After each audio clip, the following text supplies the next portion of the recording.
বন্ধুরা আজকে হলো সানডে, তাই নিয়ে চলে এসেছি খাসির মাংস।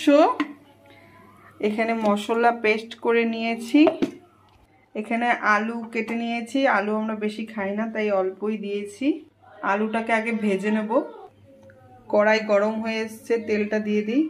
সরষের তেল, এটা কিন্তু ইঞ্জিন অয়েল। এখানে জিরে আর শুকনো লঙ্কা সম্বার দিয়ে দিলাম।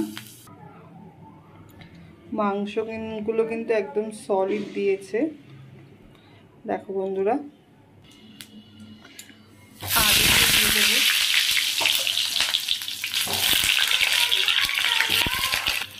সামান্য পরিমাণ নুন। এদিকে আমার ভাত ফুটে গেছে, উতাল উঠে গেছে। একটু হলুদ দিয়ে দেবো, সামান্য পরিমাণ নেড়ে চেড়ে নিই।